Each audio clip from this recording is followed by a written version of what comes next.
Good morning, ladies and gentlemen, and welcome to the March Lunch and Learn of the Harmon Museum, Warren County Historical Society. I'm John Zimkus. I am the Education Director and Historian here, and I want to, as I said before, welcome you here. This is a very special Lunch and Learn. We have two distinguished authors talking about a fascinating subject, the Shakers of the West, if you will, Ohio and Kentucky. We have a lot of things going on at the museum. Please remember that while you are with us, there is a 10% discount at things at the gift shop. Both authors will be signing their books and selling their books. The books are normally $40, but because of today, they're only going to be $35. We have some other things going on. It's a somewhat dreary day, but if you go into the museum, go to the elevator in the transportation room, press 1, it'll open up to Color Me Happy, a fantastic art display by Cincinnati artist Carol Abbott. I think it may be gray out there, but everything's bright and sunny in the Gary Semendinger Art Gallery. So I think you'll enjoy that. On April 13th, we're going to have music at the museum. We're going to have lutist Lawrence Pitzer and cellist Joel Thompson playing. And I did say a lutist with an L. Make sure you heard that correctly.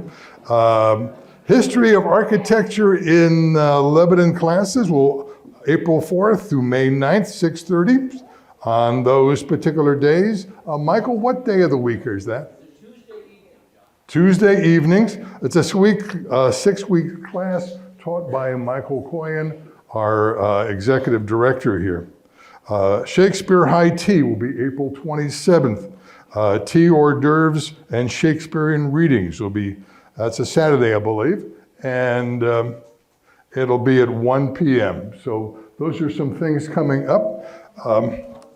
We have, many of you have probably met Finnegan, our official greeter.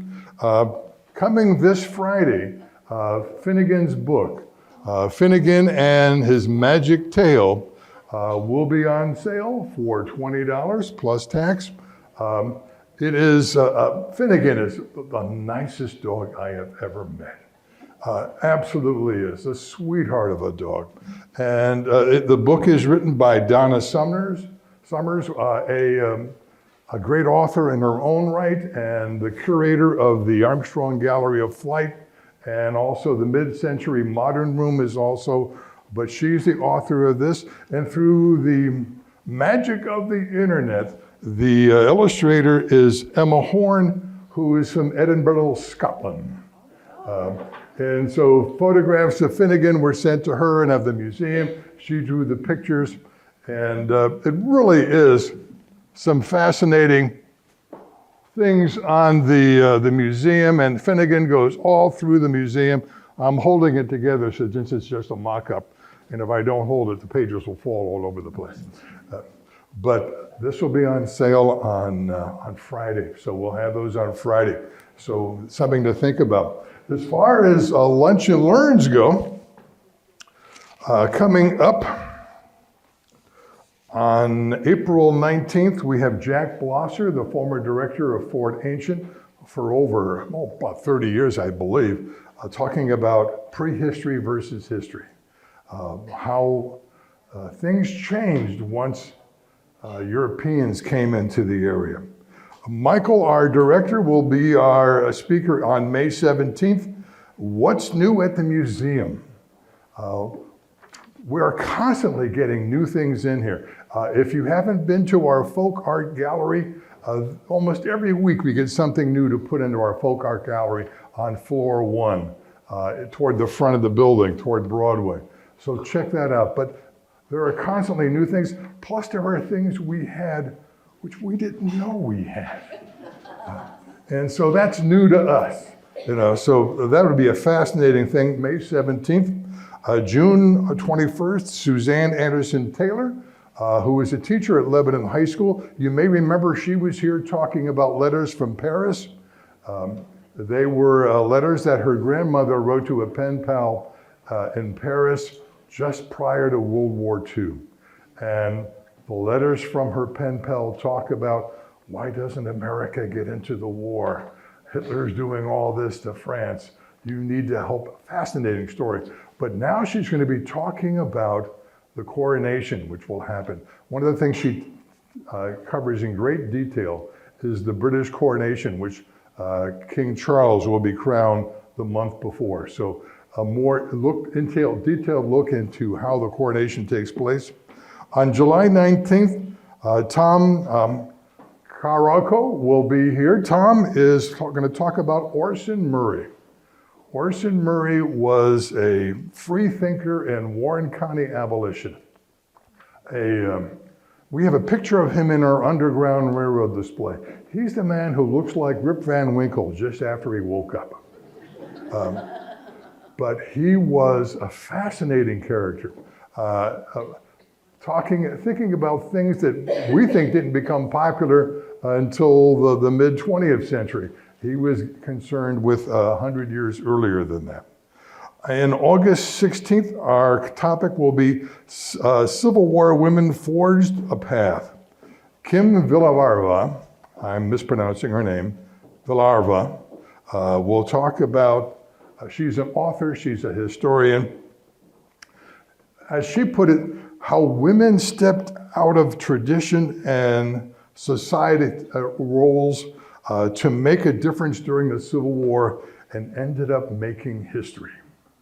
So it should be a fascinating talk. So a lot of neat things are going on. Our Shaker Legacy, of course, is our topic today. And Watkins Catering has had a special meal based on that.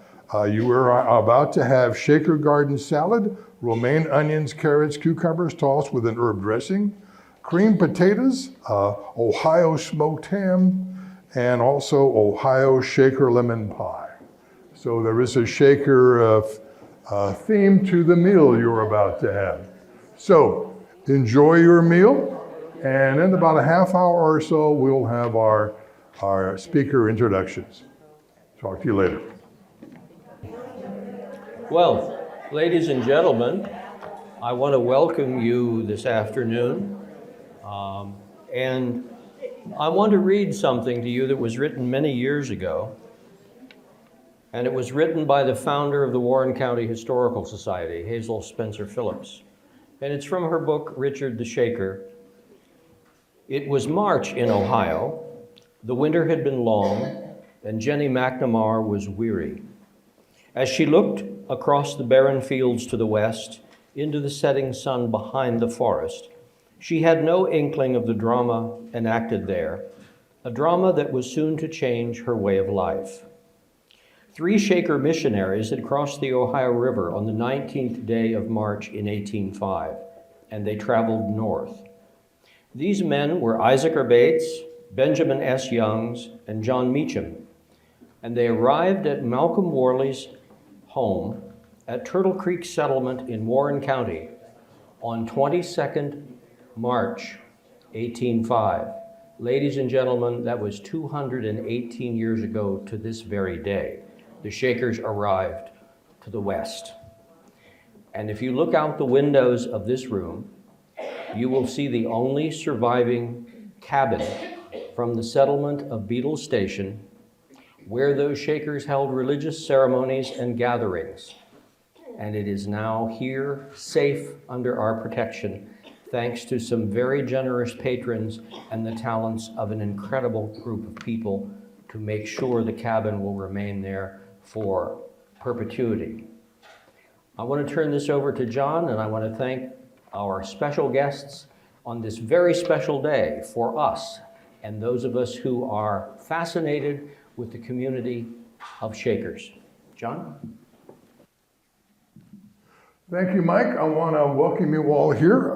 We have 2 speakers today, and we're very happy to have them both here. Our first one is going to be Christian Goodwillie. He is the director and curator of the special collections at Hamilton College in Clinton, New York. He was the curator of the collections at Hancock Shaker Village from 2001 to 2009, and also served as the president of the Communal Studies Association. He has written or co-authored a dozen or so books and numerous articles on the Shakers. We are proud to be promoting his recent book, Richard McNamar, Frontier Heretic and Shaker Apostle. Richard McNamar has been an important figure in Warren County history, and as Christian will point out, I'm sure, he is also a very important figure in early American religious history. He was a pivotal player in the Great Kentucky Revival and was the pastor of the Turtle Creek Presbyterian Church, about 4 miles west of us, which was one of the largest churches in the early 19th century.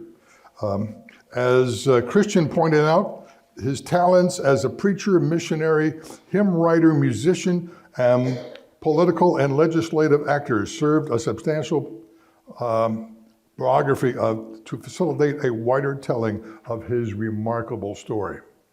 Now, our second speaker is going to be Carol Medlicott. She's an associate professor in the Department of History and Geography at Northern Kentucky University. Historical geographer, she has been researching Shakers of the West since 2004. She too has written numerous books and co-authored others. One of her larger books recently is Ezekiel Bates, A Shaker's Journey. This, as Michael pointed out to you, is one of the Shaker missionaries who walked over 1,000 miles to get here in early 1805.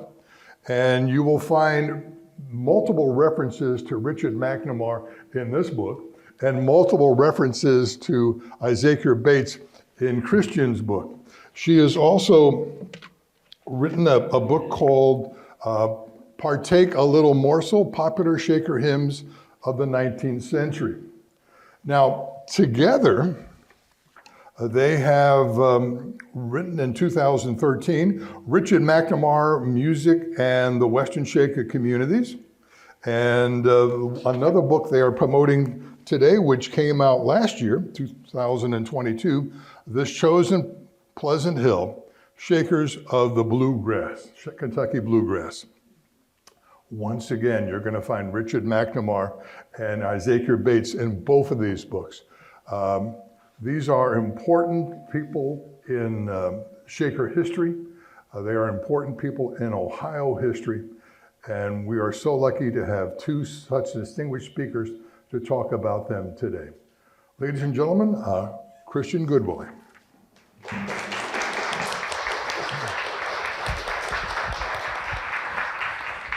Thank you very much, John. Is this mic working? Can everyone hear me okay? Great. Okay. Well, thanks for your patience in bearing with us. There always seems to be technical hiccups wherever you go, so I should have expected it, but it's always disappointing. But thanks so much to the wonderful staff here at the Warren County Historical Society, Michael Coyen and John, for welcoming us, Nathan for all of his tech help, the Allens for helping to get this event on the calendar. And it is really an honor to be here in front of you today because I don't really need to reiterate what John said, why Richard McNamar was so important. But why is he not as well known as guys like Barton Stone or Alexander Campbell? And the answer is that after the revival petered out, but these denominations sprang from it, he had taken such a radically different direction that in most of the histories of the major denominations that came out of the Kentucky Revival, he's marginalized as a footnote, as a kind of a maniac, a zealot that went in this different direction. It also doesn't help that he met a very ignominious and tragic end as a Shaker. However, the Shakers themselves perpetuated his legacy, and that was done in large part through the work of a sister named Susanna Little, and we'll talk about her a little bit more later. But the records that she preserved, over 10,000 manuscript pages, were what I worked with for the last 10 years to write this book. McNamar himself also published and printed a number of books, so the amount of raw source material necessary to digest to do this book was unbelievable. But I feel it was worth it, and I hope if anyone reads it, they'll feel the same way. McNamara's story shows how Shakerism truly functioned as opposed to the ideals that it espoused. And I'm not trying to denigrate Shakerism. I have a huge respect for Shakerism, but these were human beings, and I think sometimes we tend to forget that. McNamara was used by the Shakers as a quote, Minuteman for the gospel, but he was ultimately a disposable person for them, as important as he had been. Now, conversely, he was partly responsible for that. This is a story of a brilliant man, some would say a genius. His contemporaries regarded him as an eccentric genius, whose own ego took such flight that it needed to be brought back down to that low valley of humiliation where a good Shaker really needs to live. So let's look a little bit at his story. All right, that works good. McNamara was born November 20th, 1770 in central Pennsylvania. He was, by my research, I believe he was actually just of Irish descent, not Scots-Irish, which is typically what's been promulgated. He also did not grow up as a Presbyterian. His parents were members of the Church of England, which is kind of interesting. So this is a frontier region during the Revolutionary War. There's a lot of violence happening between natives and the settlers, so his family is constantly relocating. As a young man, McNamara helps to farm. He also learns the trade of a weaver, a singing master, and a teacher. So early on, he's really rooted in handcraft, in music, which is a major part of his life, and also in education and a lifelong love of learning. When he was 18 years old, Christmas night of 1788, he was, quote, cured of frolicking and thrown into a state of trouble from which no human power could release me. My troubles of mind increased to such a degree that I took to traveling to see whether I could not get releasement and recover my early relish for the good pleasures of the world. So some kind of a late adolescent crisis. 1790, he experienced what was probably his first epileptic seizure. He says he was in a ballroom, was struck on the floor with a convulsive fit, and at that time I vowed to dedicate my whole soul and body to the Lord. Now, physicians at this time were trying to dispel the belief that epilepsy was a divine judgment on the sufferer, that if you were an epileptic, this was God telling you you were sinful. You could see how this would play on his conscience. In March of 1791, he was attending a Presbyterian revival in Salem, Pennsylvania, and he converted to Presbyterianism. He wrote later that his conversion was, quote, deemed rather singular, such as in that day was common among the Methodists. From that period, I became what was called zealous in religion, devoting all my leisure time to prayer, meditation, reading, and pious conversation, from which I never after deviated. And so this mention of Methodism here, this is meaning raw, emotional, outwardly manifested enthusiasm. And this is the exact kind of thing you'll see in the Kentucky Revival, and of course, that the Shakers were already doing, unbeknownst to McNamara, in New England and New York. In 1791, McNamara floated down the Ohio River in a flatboat convoy led by the minister Robert W. Finley. They landed in Limestone, today's Maysville, Kentucky, and McNamara attended the grammar school of a very eccentric and singular figure named Malcolm Worley, who had already come to attention by some of his peers as being a religious visionary. At Worley's grammar school, he learned Latin and Greek, so he had the foundations of a classical education necessary to become a Presbyterian minister. In 1793, he moved into the family of John Lucky, who was a relatively wealthy resident of Cane Ridge neighborhood, and he married his daughter Jane, who became known as Jenny, on April 8th. John actually died later that year. This is their actual marriage certificate, and willed the newlywed couple furniture, a horse and saddle, 7 cattle, and a young enslaved woman named Celie. So McNamara found himself relatively well supplied with material goods as a result of his marriage. He was studying to be a Presbyterian minister and was given his first preaching assignments as a licentiate in 1797. And it was during this course of study that he met Matthew Houston and John Dunleavy, who would each, of course, figure very large in his later life. So by now we have Worley, Houston, and Dunleavy in his immediate circle. In 1798, Presbyterian congregation at Cabin Creek called for McNamara to be their primary teacher. And he was not yet exhibiting signs of deviance from Calvinist orthodoxy in the Presbyterian faith, but he was already exhibiting some of this particular zeal in his preaching.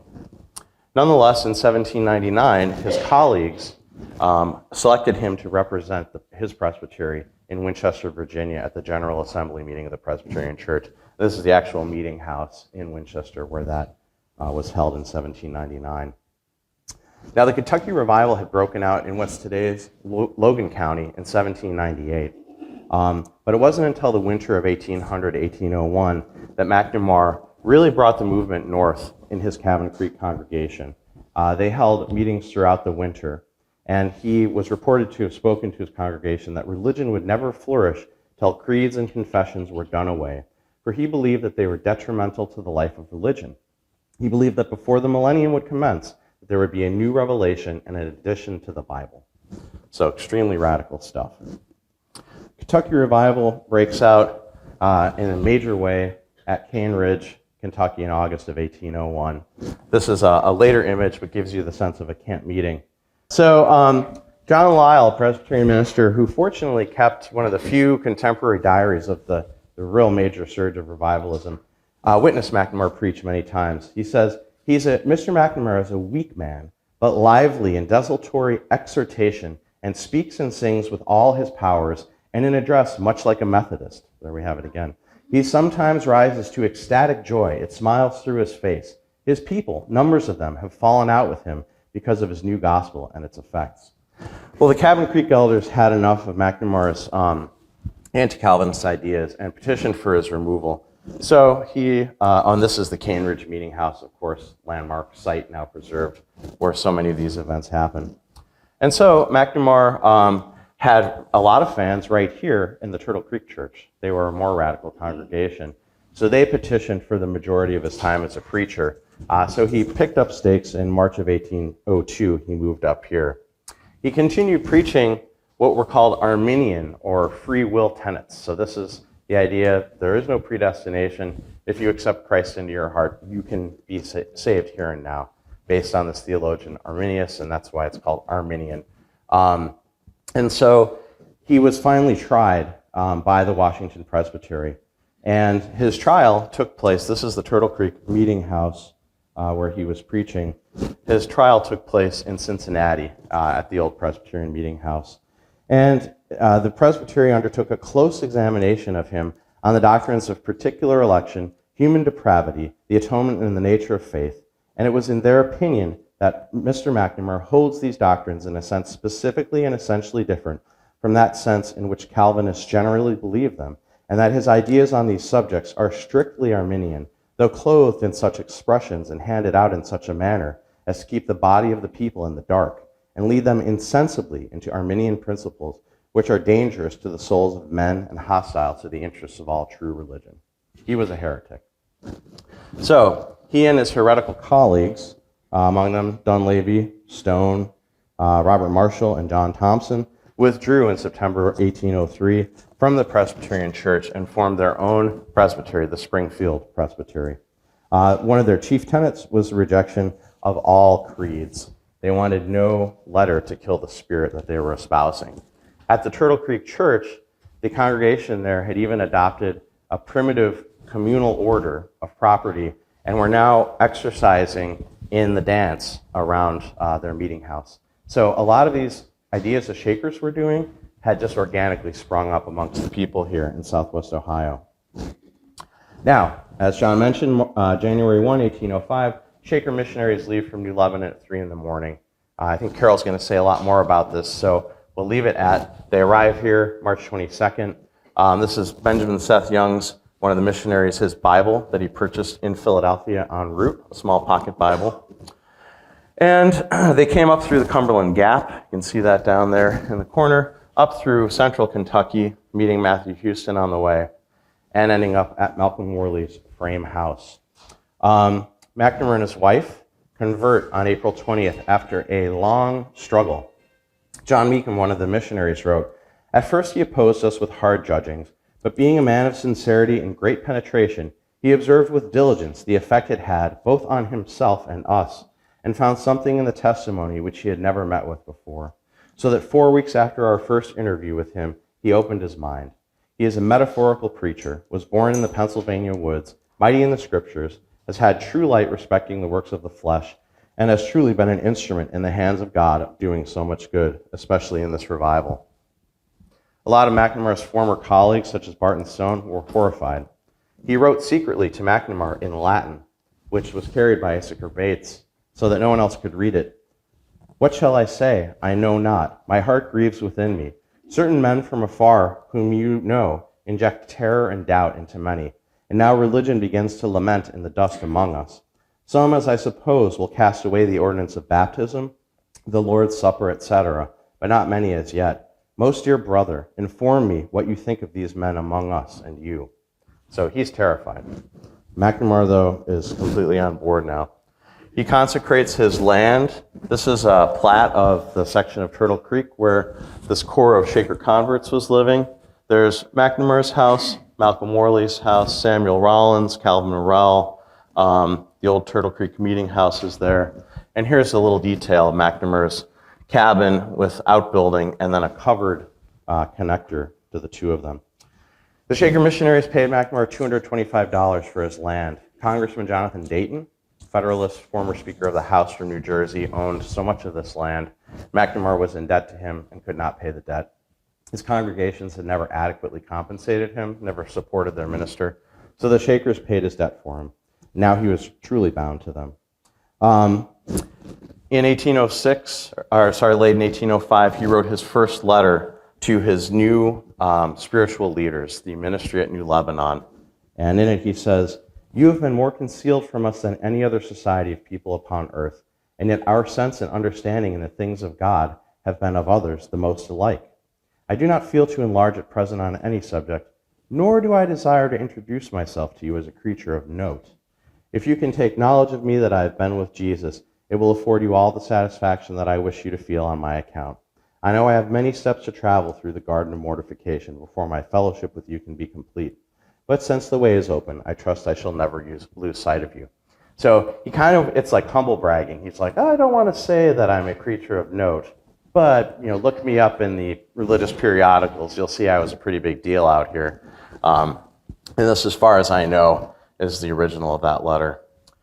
Shakers commenced worshiping in this connector in McNamar's own house, and he began this work as the Minuteman for the gospel, undertaking missionary journeys in Kentucky, Tennessee, Ohio, Indiana, even meeting with the Shawnee prophet, Tenskwatawa or Tenskwatawa, I'm never sure about that, at Greenville, Ohio in 1807, where the Shakers met and conversed with the Shawnee on an equal playing field, much to their credit. And the manuscripts, they reveal that the Shakers were hoping to redeem them, but they were hearing them out also on their beliefs, which is pretty remarkable in this time and place.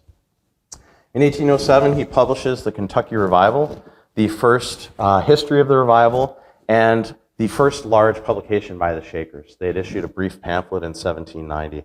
But this is a major honor. The Shakers entrust him to tell this story. He sends a copy, this is strangely blown up in view, but to Mother Lucy, the chief elders of the New Lebanon Shakers, with a little note inside. And you can't read it here, but it's a dedicatory note to her. In 1808, Benjamin Seth Youngs writes the major theological statement of the Shakers, the testimony of Christ's second appearing, with considerable help from McNamar. In fact, they discussed giving him a joint authorship credit, but ultimately that was decided not to be a good idea. Now, trouble started to happen. Nuclear families were being blown apart. Celibacy is being put into order amongst formerly married couples. Their children are being put in different orders to be raised. And James Smith, a hardened frontiersman, Revolutionary War veteran, and former neighbor of McNamar's at Cane Ridge, is dismayed at the conversion of his son and namesake, James, who has moved and joined the Shakers. James's wife leaves, and the children are in play, as will happen so many times with Shaker conflicts. He publishes some anti-Shaker pamphlets, and a large mob actually descends on Union Village in 1810, threatening to burn the Shakers out. That's diffused peacefully, in large part because of McNamar's own work as a pamphleteer refuting Smith's arguments and vouching for the good name of the Shakers. In 1812, the Shakers formally institute their covenant. The members now have consecrated their property. It's in legal trust to trustees, and This order is now a legally binding order. One person doesn't sign the covenant, though, Richard McNamara. And that is by design of the ministry in the East. He's so talented, they want him left free to be their agent, to represent them at legislatures, courts. So by not being a legal party to this covenant, he can be an independent witness.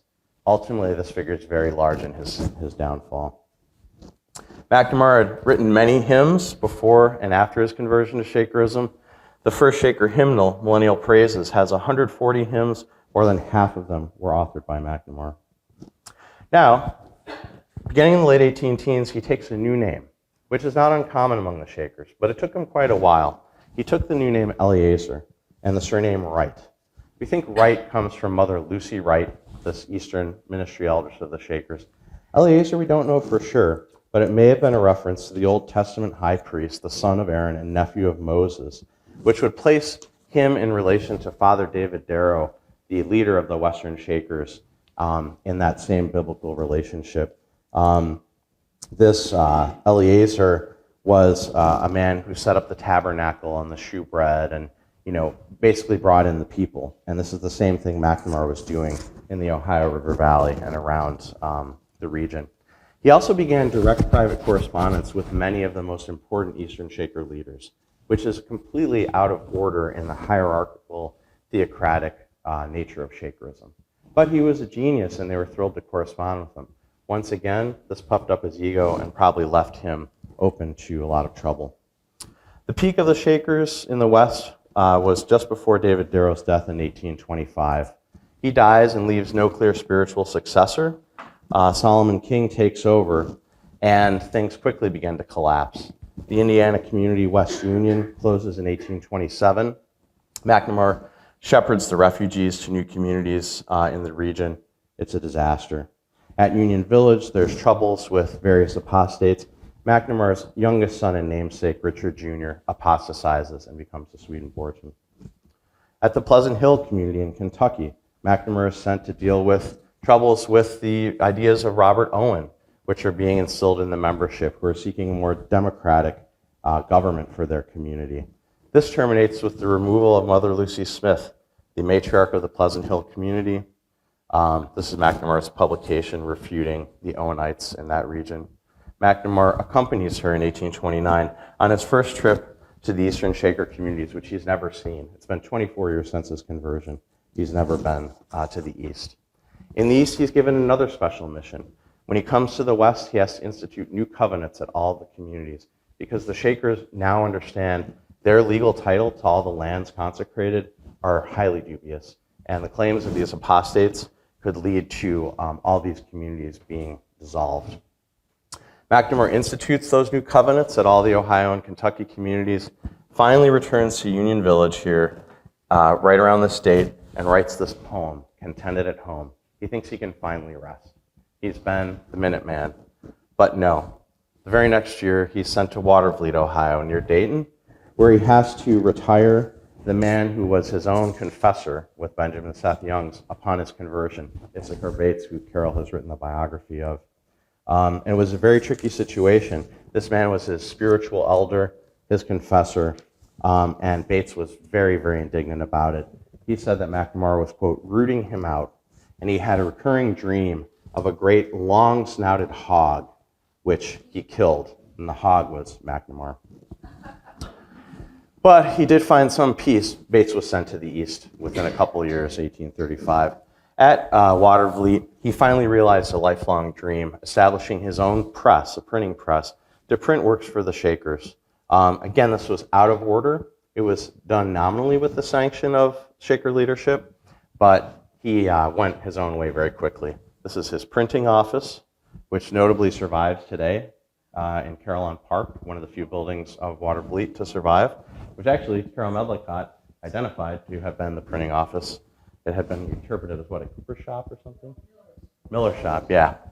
But nonetheless, this was it. And he just went to town. He finally, a little bit of leisure, he established what he called his Kirjath Sefer, a city of books, where he preserved copies of covenants, deeds, declarations of trusts, hymns, journals, tracts, and treatises, everything necessary to exhibit to future ages the faith, light, and experience of believers.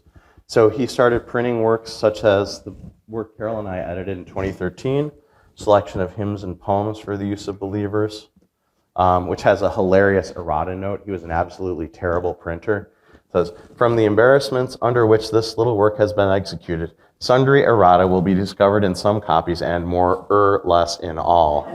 Your servant in the gospel. I mean, he couldn't even get the errata note right, but it's charming nonetheless. But then he publishes all these covenants, and he shouldn't have done this. I mean, this is internal stuff that, you know, giving your enemies your internal workings is only going to give them ammunition when they take you to court.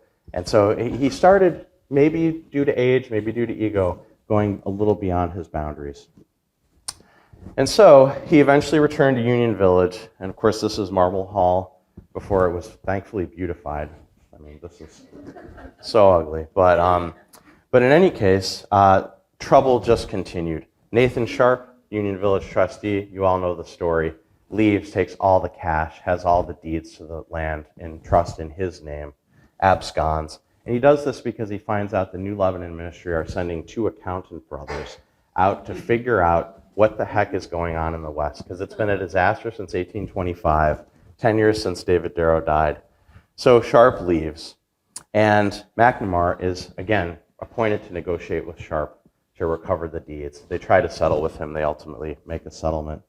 The result of this is Solomon King, the Western ministry leader, is recalled to the East in 1836, and Freegift Wells is dispatched from Watervliet, Ohio, to try to figure out what's wrong and right the ship in the West. These are the Western Shaker communities at the height. Obviously, West Union's gone by this time, but the rest of them are still around. Freegift Wells arrives in 1836, and by 1837, he's demanding Richard McNamara hand over all the records he's been keeping, give up his job as community scribe, cease printing, and to sign the covenant, which he's never signed. Because now the Eastern leaders are like, oh crap, the whole center of Union Village is Richard McNamara's land and Malcolm Worley's. And we need to get their signatures on this covenant. McNamara demurs. He doesn't give up the records. He doesn't sign the covenant. The Eastern ministry wrote Wells sympathetically, saying, no doubt, but those who are the greatest trouble to your righteous souls are such as have had a long privilege in the gospel. McNamara and others had been, quote, soaring far above the simple mortifying work of God, but they must come down, or they will certainly fall, and great will be their fall. So, the writing's kind of on the wall. This is the meeting house, which, you know, to the credit of Lebanon, was burned down for a fire department exercise. Right? Yeah. Awesome preservation decisions in the late 1960s. But so what happens now is an internal revival begins among the Shakers. Scholars call it the era of manifestations. The Shakers called it the new era. We have the spirits of Mother Ann and a lot of the other early leaders coming through spirit mediums or instruments and basically taking over authority and power in these communities. It starts in 1837 in the East. Doesn't begin at Union Village until August of 1838. Now, one of the first mediums, who in fact becomes the voice of Mother Ann, is Richard McNamara's own daughter, Vincy. His other daughter, Nancy, also was a medium. But soon, a young Irish woman named Margaret McBrien became the de facto power. 22 years old, recently arrived from Ireland, and she now is the voice of Mother Ann, and Freegift Wells gives her his complete confidence. And he has been painted as a villain in this story, but I don't believe he was.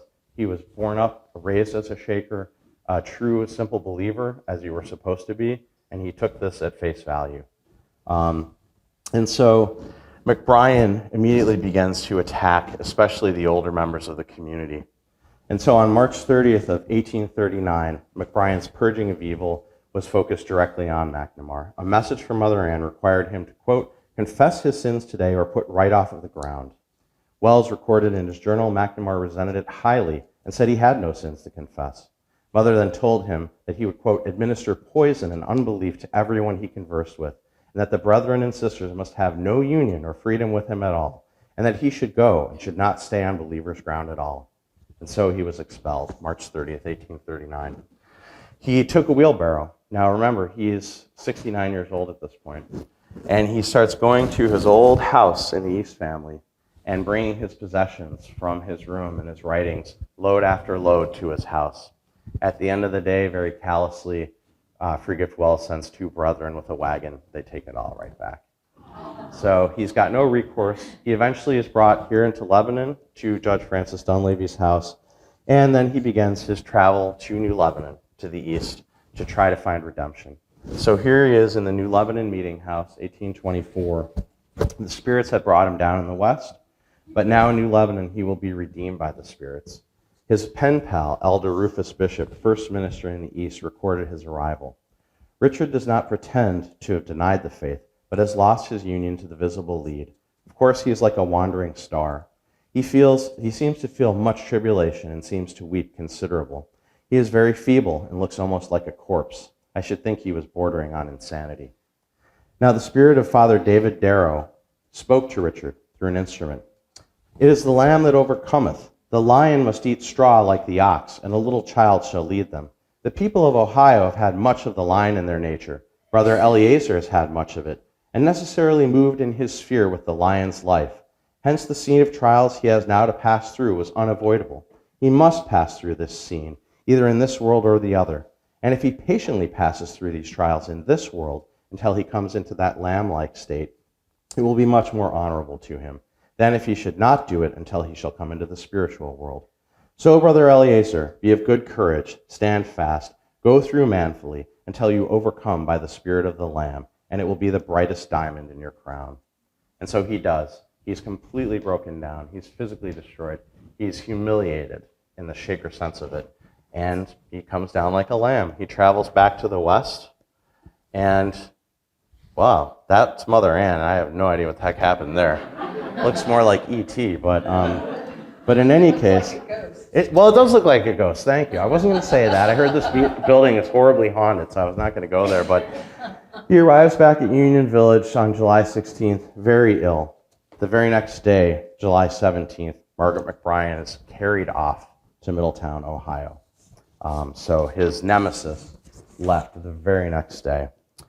On August 6th, a special meeting was convened at the meeting house. So let's get rid of that one. This is New Lebanon, not Union Village. But August 6th, McNamara was helped forward and in a feeble voice. He, quote, spoke to the satisfaction of all.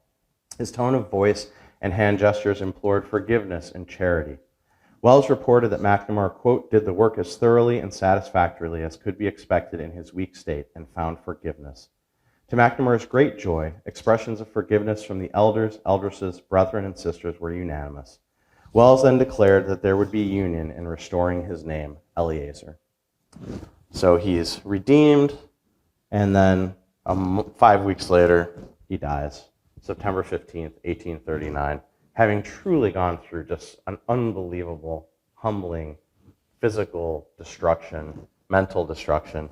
He is interred at the graveyard there in Union Village. But his legacy lives on. And this is Susanna Little, who preserved so many of the papers mentored by her sister, her Shaker sister, Abigail Clark, who would save these manuscripts from the rag room at Union Village starting in the 1870s. They were going to be reduced to fiber. She then passed them on to John Patterson McLean, published his first life of Richard McNamara, and then, of course, your own Hazel Spencer Phillips in 1972. With her take on it.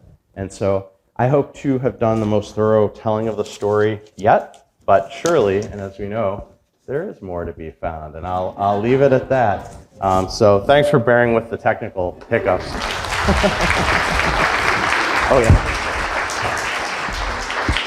So what I wanted to talk about a bit today is some of the interconnections between Turtle Creek and Shawnee Run, so Union Village and Pleasant Hill. Christian and I are just fresh off of a big project on Pleasant Hill that resulted in our book that we published in October, November. And I think the best place to start with looking at those interconnections is to go right back to the beginning, to the 1805 missionary journey, and to look at that pioneer period, because that really was a springboard for both communities right there in that 1805 period.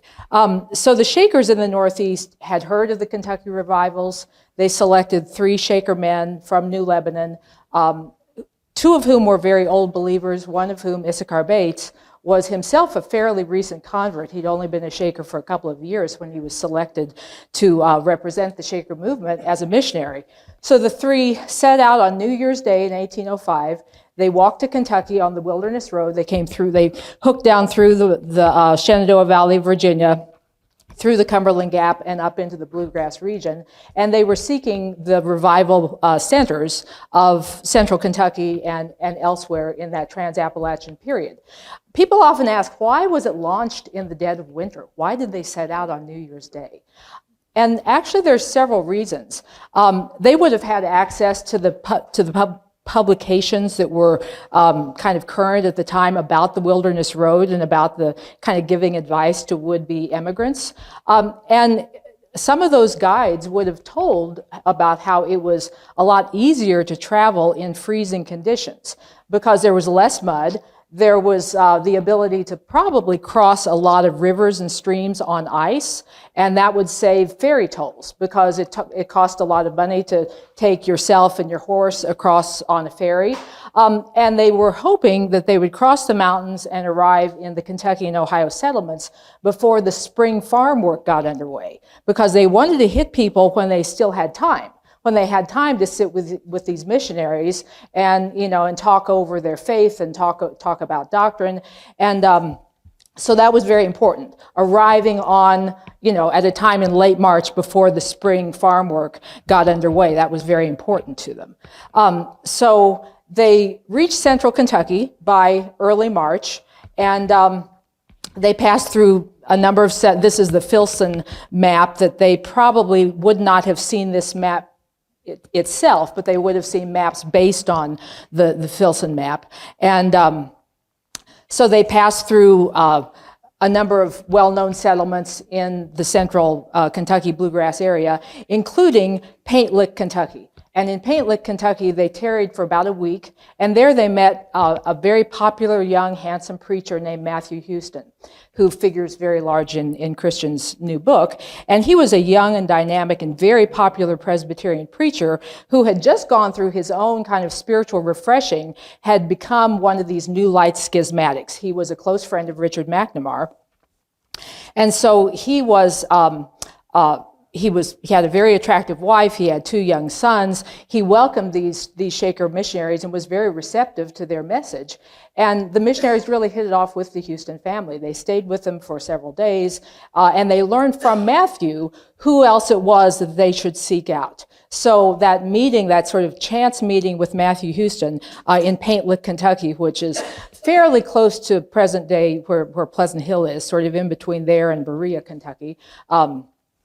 So at Matthew Houston's recommendation, then they set off for Cane Ridge, Kentucky, armed with introductions from Matthew, and then they were also referred to other preachers to seek out as well. So they crossed the Ohio River March 19th, 1805. They would have crossed at Kennedy's Landing, which is there's a Kennedy Street on the historic Covington waterfront, which corresponds to the spot of Kennedy's Ferry and Kennedy's Tavern, where a lot of people crossing at the time would have gone over.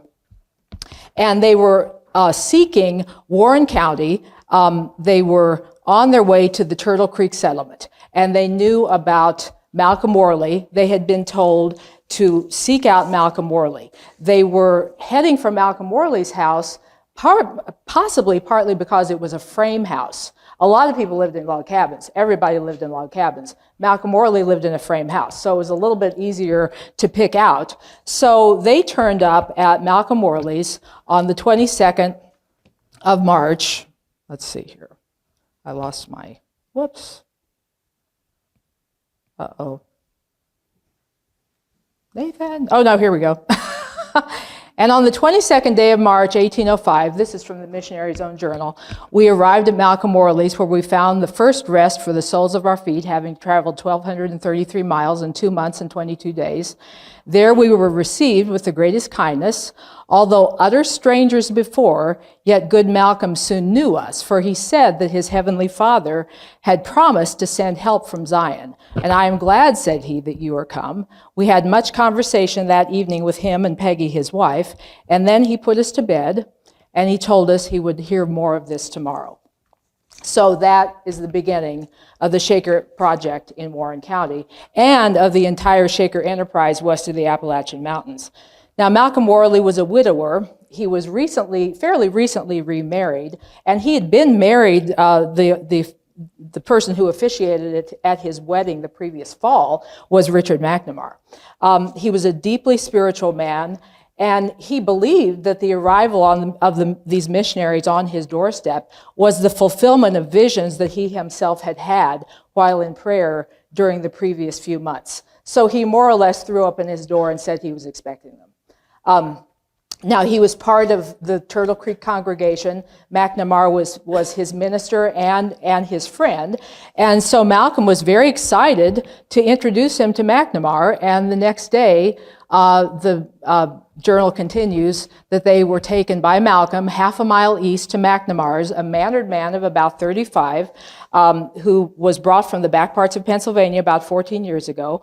This McNamara, at his first awakening in Pennsylvania, was greatly convicted of the flesh and became a powerful preacher, but soon lost his power and got married. And this is their very first impressions of Richard. In the course of the day, we conversed with him, but not with much freedom. He felt in a manner determined. He was skeptical. He was like, okay, I don't know about these three people. At about 3, we eat dinner. At about 9, we eat supper. About 10, we went to bed, all three in one bed.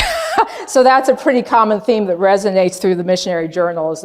They're pretty much bundled into one bed most of the time. So Richard was skeptical. Now, he had interacted with a lot of persuasive preachers, especially in the midst of the revival, and he had just recently brought his congregation through a very contentious time, and he had arrived at what he thought was a new milestone of his own, of the best and clearest understanding of Christian doctrine. And so he was very confident in his own intellectual take on things. And it was not easy for him to entertain the possibility that these three strangers could maybe have insights that he himself had not already thought about. So, but over the next several days, the Shakers continued to talk to Richard and to others around Turtle Creek, but Richard didn't really grow any more receptive. In fact, if anything, he grew kind of less receptive. On March 25th, in the course of our conversation, which lasted till about 2 at night, he showed a bitter spirit, bringing bitter and philosophical invective against any and every sort of order. His spirit was dark and distressing.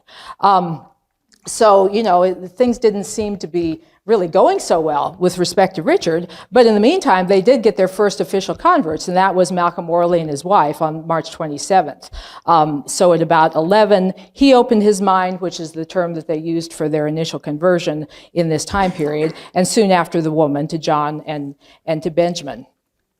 So in the meantime, the settlers were continuing to be visited. The settlers all over Turtle Creek and all over the neighborhood were being visited by the Shakers, again, before their spring work got underway. And the missionaries spent their days walking from cabin to cabin around the Turtle Creek settlement. And they were really having an impact on the settlement, on the community. And in the meantime, Richard is being worn down. So on April 14th, he says, when you first came, and this is from his pulpit, when you first came to my house, I thought you were very bold to come and tell us we never had the gospel. But strangely, by some of my notes, I recollect that last summer I told John Thompson, who's another fellow minister, that we had not the gospel. Our feet were only shod with the preparation of it. I also thought that you were three stupid sort of Quakers, but I soon found that you had barely supplanted me, and I had nothing to stand on. And the building which we were trying to erect, you had already created, therefore you must increase, but I must decrease. So he was wearing down. He was himself a critical thinker, and he was beginning to allow that there could be the possibility of continuing revelation. So again, from his own pulpit, he says, he starts to use the word shaker for God in the Bible, and then also for himself in a very interesting way. Some opposers have come and said, how can it be that you should be carried away with such delusion? Why, these men are shakers. But I trace the scriptures. I will shake the earth. Who? Well, God. Therefore, God is a shaker. And battles of shaking. And again, I will shake all nations. Who? Well, God. Therefore, God is a shaker. If I am shaken or made to shake others, surely then I shall be a shaker. Thus soon I found that the horrible tang of shakers was lost. So, incidentally, when he, let's see, I want to make sure I'm not getting ahead of myself here. When he says this, this is April 14th. That happened to be Easter Sunday. And that year. And so the journal does not make reference to the fact that it was Easter Sunday, but just checking the calendar, I was curious when Easter fell in 1805, and in fact it did fall on that 14th when Richard gave that sermon. So his own conversion was only a few days later. So April 20th, the Saturday after Easter, the missionaries go to Richard's at about 8 o'clock in the morning. He opens his mind to Issachar and Benjamin together. And then immediately after breakfast, his wife followed suit. So that starts Richard's journey. So then in the meantime, as the weeks passed and the three missionaries were having more and more success around Turtle Creek, they started to pursue a kind of a divide and conquer strategy, going back down into Kentucky, which is here again on the Filson map. And my little red arrows point to Shawnee Run and Paint Lick as those two streams go into the Kentucky River respectively, and then also Harrodsburg, which is here, and Lexington, which is up here. So you can see exactly where Pleasant Hill is relative to the Filson map, which is admittedly a little bit of a wonky map, but the point is that the missionaries were very familiar fixtures around this area, and they also preached at Cane Ridge. And Cane Ridge drew people from this entire area of Kentucky. So it would have been at Cane Ridge that settlers from that Shawnee Run settlement would have first encountered the Shaker message. And that would have been taking place in the summer of 1805. And it was also in that summer of 1805 that at Paint Lick, at Matthew Houston's old congregation, and Matthew Houston and his wife also converted in the summer of 1805, that the Shakers recorded their first use of dancing in worship. So that took place not here at Turtle Creek, but rather back down there in the Paint Lick community. So because of the travel of Shawnee Run settlers up to Cane Ridge, where they encountered Shaker preachers, Shawnee Run was emerging by later in 1805 as another important concentration of Shaker converts, along with Turtle Creek. Another thing that happened in 1805 was the arrival of 3 additional Shaker leaders from the Eastern community, because the original trio of missionaries were sending letters back and saying, look, we're having all this success, we're doing all this stuff. And so they sent 3 additional men out to start to help with the work that was going on. And then the net, so to speak, began to be cast even wider, and with very senior figures in this region converting, people like McNamara, like Matthew Houston, and so on, along with more and more Easterners arriving, they were able to move farther afield, out into western Indiana Territory, out into western Kentucky, a little bit further up into southwestern Ohio, and so on. And then there was another thing that they realized they needed, and that was women. They needed women. They needed Shaker women, because they were they were starting to gather communities here in the West, and the converted women needed to be mentored by senior Shaker women. So they made the decision to send a further group of Easterners in the summer of 1806, and that included eldresses. And it was on that occasion that they wrote that there was a song written to mark this occasion of the first arrival of sisters into the Shaker West. It doesn't want to stay small, but I have this song, and I was going to sing it for you. I know that Christian likes this one too. So here's how it goes. Now from our brethren and our sisters, God has called us to go over the hills and over mountains into the state of Ohio. We have to cross the Allegheny, a mountain high and tedious too. And now good angels will protect us, that we may safely travel through. There's more verses, but I'll leave it there just for the for the sake of time. So then another thing that happens in 1806, which really sort of brings the two communities together, is that there's a visit by a large group of these Shawnee Run converts up here to Turtle Creek. And during this visit, some things get out of hand. And things get a little bit rough. Some of these Kentucky converts were pretty rough around the edges. These are people from the Kentucky backwoods, and especially among the young women. And as we sort of see by what Christian just shared, maybe it sort of sets a precedent for things among Shaker young women to kind of get out of hand.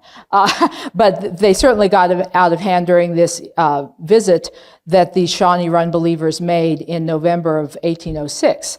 So they write, in recording this incident, they write, in the evening, the Kentucky sisters were much engaged in singing and dancing. Matthew Houston, the former Presbyterian minister, saw the disorder. He got up on a chest and he called several times for order. They heeded it not. The great Presbyterian minister was humbled. Ann Bruner, under exercises, came to Matthew, taking him by the hand, and invited him to come down. He sat down on the floor and asked if he's low enough. Am I low enough? She immediately told him again, get down. He then prostrated on the floor. She took a candle and held it to his face and asked him if he loved the light. Sally Shields continued bowing and jerking, came to him, inviting him to preach a sermon. He said he was never so ill-treated in his life. He got up and they got him into a corner, bowing around him in derision, honoring him, asking for a sermon. After sufficiently humbling the Presbyterian, the meeting continued with power for some time before closing.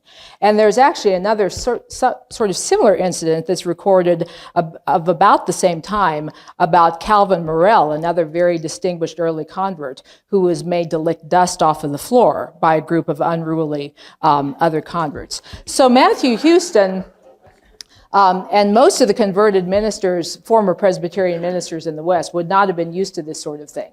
It was a sign of just how empowering the Shaker message could be, especially to young women who were accustomed to having their voices and their opinions kind of muffled and sidelined.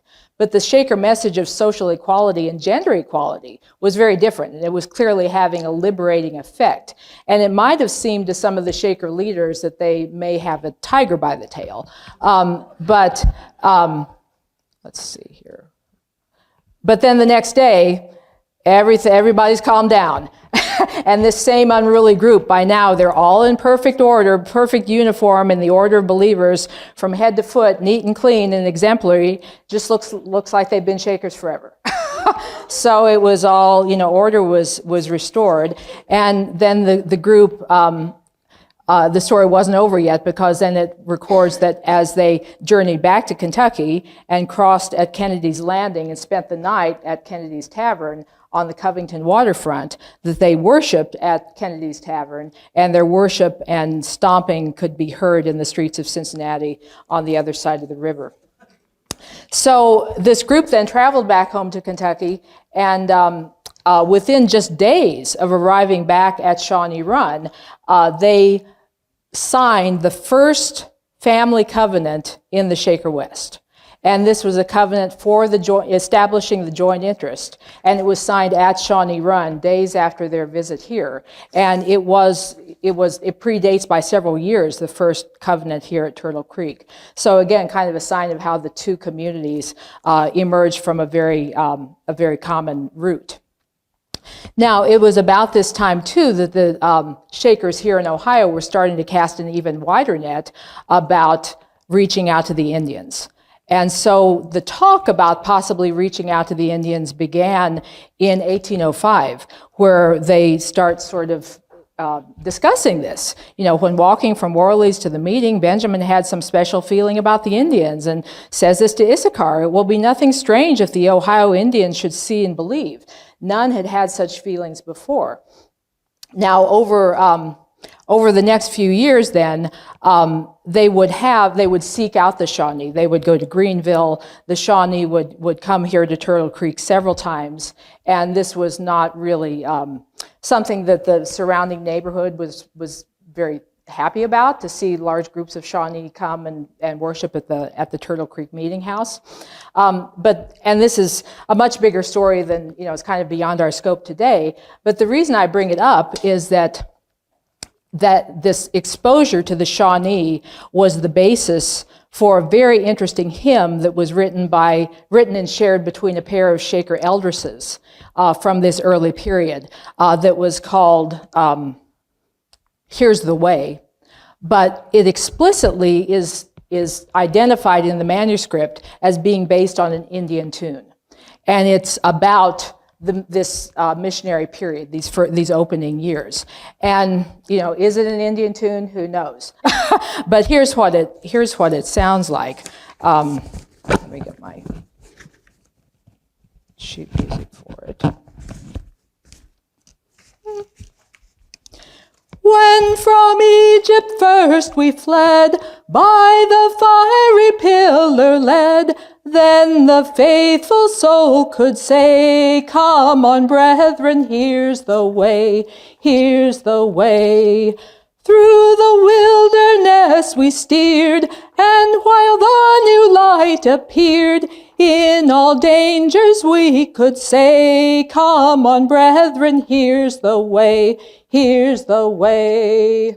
And it goes on. There's about 10 verses. I just selected a couple of them for you. But a very interesting and kind of rare example of a Shaker tune identified as being an Indian tune that comes from the western frontier of this period. So then another example of the interconnection between Shawnee Run and Turtle Creek is the experience of Samuel Hooser. Samuel Hooser had heard, through word of mouth, it had reached him out in North Carolina where he was living. He was a Moravian turned Methodist, and he had heard of what the Shakers were doing in Kentucky and Ohio, and so he came to check it out on his own, and he came here to Turtle Creek. And he memorialized his experience in this really charming ballad, which I know Christian really likes, but and it would sound better in a man's voice. Do you want to do it, Christian? Please do. I often heard of Shakers while in my native land, that they were a deluded, a blind, bewitched band. Such awful news was spreading, too horrid to relate, how wicked they were acting in the Ohio state. Yeah, that's good. You can read that. Yeah, you can read the rest, yeah. So ultimately, Samuel Hooser did convert to the Shakers. And for reasons that are not entirely clear, when he brought his family from North Carolina, they settled not here at Turtle Creek where he presented himself, but rather at Shawnee Run. And he came with his own wife and children, but also his brother and his brother's family too. So there was a whole load of Hoosers that came to ultimately to Pleasant Hill, and they became very important pillars of Pleasant Hill, and his descendants remained at Pleasant Hill all the way up into the 1880s. So I wanted to return to John Dunleavy. John Dunleavy was married to Richard McNamar's sister. So the two men were about the same age. They'd been fellow ministers together. They were close friends. They were related by marriage. And he was one of the most famous of the Kentucky Revival preachers. And he lived in Adams County, Ohio. Of course, he's a family member of Francis Dunleavy, who's here of Lebanon fame. And he converted himself in the summer of 1805. And then finally in 1811, it was decided for him to move his family from the Turtle Creek area down to Pleasant Hill, where he was an important leader at Pleasant Hill. And it was there at Pleasant Hill that he wrote his most important published work, the Manifesto, often referred to as the Shaker Manifesto, published that in 1818. And it was one of the earliest and most complex early expressions of Shaker theology, and one of the most enduring. And it was also in the late 18-teens that John Dunleavy guided Pleasant Hill through an architectural sort of refit. Pleasant Hill was originally laid out along a north-south trajectory, and under John Dunleavy's leadership and advice, they reoriented along an east-west trajectory. And some Shaker architecture scholars have argued that that redesign that was done right at the same time that Dunleavy had published his manifesto, that this in part was Dunleavy's intent to make a literal manifestation of Shaker Zion, that sort of redesigning this unified appearance architecturally of Pleasant Hill was part and parcel of his manifesto, that literally this would be the shining city on the hill. So it's a really interesting argument when you consider that the two projects were executed at just about the same time. Now, it was John Dunleavy's son, Benjamin Dunleavy, who would eventually become Pleasant Hill's chief elder and chief leader, and he dominated the Pleasant Hill ministry during the middle decades of the 19th century. And I've put on here the cover of one of Benjamin Dunleavy's songbooks, and this one is actually here in the museum here in this collection. He wrote two, compiled two. Now, this is a really good time to mention the importance of early converts' offspring. Because of the Shaker doctrine of celibacy, as we know, they placed strong emphasis in the early years on bringing in converts who had large families, because they wanted to, their hope was that they would build communities filled with children, and those children would grow up in the faith and would choose to continue as Shakers as adults, and then that they would take over leadership roles, and this would help sustain Shakerism into the future. Now, for the Shaker West, this strategy did work for a long time. Now, there is one more thing that I wanted to cover before I stop, and that's kind of a very different topic, but it's a pet topic of mine, and that is cattle. And we're jumping to the middle years of the 19th century here, but it's a really fun way to look at something that Pleasant Hill and Turtle Creek and Union Village really had in common, and that was by the 1850s, the two communities were rivals as the largest in all of America, the largest breeders of pedigree American Shorthorn cattle. And it's really astonishing. Now, Warren County, of course, was famous for Shorthorn, and there were a lot of big Shorthorn breeders in Warren County, or in Mercer County, Kentucky as well. And you can see that from this 1856 map of Warren County that has, you know, a couple of cows right up there in the cartouche of the map, you know. So it was really important here in Warren County. And then even more cows down in the corner there along the side. Well, the whole breeding of Shorthorns in this region really started with the Shakers all the way back in the 18-teens. And it started with the Shakers in Indiana Territory, of all things, and then came to Kentucky. And in around 1820, the Pleasant Hill Shakers acquired an offspring of this bull. This is a very famous bull named Comet, and Comet was sort of the progenitor of Durham Shorthorn cattle in America. And so Comet's offspring Comet's just a very famous bull, if you care about such things. And so the Pleasant Hill Shakers owned an offspring of Comet, and that was kind of the basis of their herd. And in the decades after that, they built this immense and very impressive herd of pedigree Shorthorns. And then they shared cattle and shared, breeder stock and so on with other Shaker communities. And by the 1850s, if you look at the American Shorthorn herd books and you look in the index, here's Shakers of Pleasant Hill begins here, and the entries end here. Now that you've got Shakers of North Union, Shakers of South Union, they were also big breeders. Shakers of Union Village starts here and continues all the way up to the next column. And then for another year, here's the Shorthorn Herd book for that year, and you've got United Society of Kentucky, you've got Union Village Shakers here. So if you count these entries, because these Shorthorn Herd books, the breeders would submit their cattle and how big was their herd. If you count the entries, no one has bigger herds than the Shakers of Pleasant Hill and the Shakers of Union Village. So they really rose right to the top. And it's just a really amazing story that I write a whole chapter on in our book that we just published on Pleasant Hill. So it makes just a really sort of fun little story. And they invested in artworks, portraits of their cows, some of their prized cows and bulls. So here's on the left are two bulls from Union Village here. Here's Hearts of Oak, and then here's Captain Balco. And you notice that these are not the identical. This is not just cow like clip art, right? These are individual portraits, you know, the markings, the facial, the horns are slightly different, the ears are slightly different. And then on the right are two particularly favorite Pleasant Hill animals. So George O'Gaunt is a 3-year-old at Pleasant Hill, and then Cleopatra, one of their cows, she's got the teats and everything. She's 4 years old. But then Captain Balco here at Union Village was so famous that he was the one that was included on that Warren County map. So that 1856 Warren County map, they put Captain Balco down there on the, you know, he's famous enough to be on the map.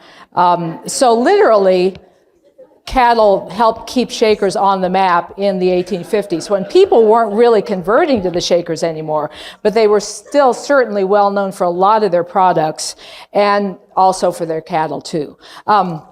So I wanted to kind of come around and end with that as a really interesting and fun point of commonality. Okay, so I'm going to bring it to a close, and I wanted to close with a final song. And this is a song that comes from Andrew Houston. And again, a child of one of the early important converts, Matthew Houston. Andrew Houston has kind of a sad story because he was being cultivated to emerge as one of the village's major leaders.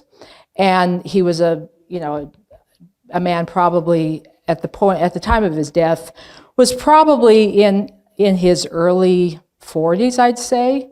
I'd have to do the math, but he was helping with the building process of the big brick dwelling that they built in the early 1840s, which became Bethany Hall, and he was up in the third-story attic area, and he fell.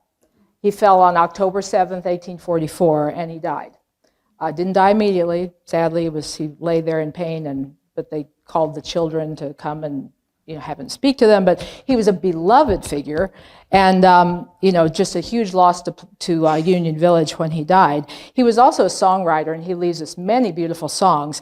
And the Shakers wrote a lot of songs to mark different occasions, greetings and farewells and birthdays and holidays and what have you. But this is a beautiful one that Andrew Houston wrote when he journeyed to the East in 1826. Just sort of his orientation tour as a rising Shaker young star. And so when he took his leave from the East, he wrote this beautiful farewell song, which I thought I would just use in closing. So here's how it goes. Fare ye well, fare ye well, fare ye well in love and peace. Fare ye well, fare ye well, we have had a great increase. Fare ye well, fare ye well, fare ye well again, I tell. Fare ye well, love and union will save our souls from hell. Okay, thank you.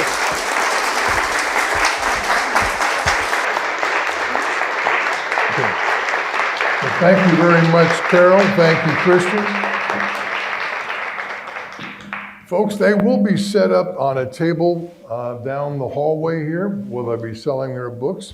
if you would like to get an autographed copy of one. Remember, the price is $35, $5 off the regular price.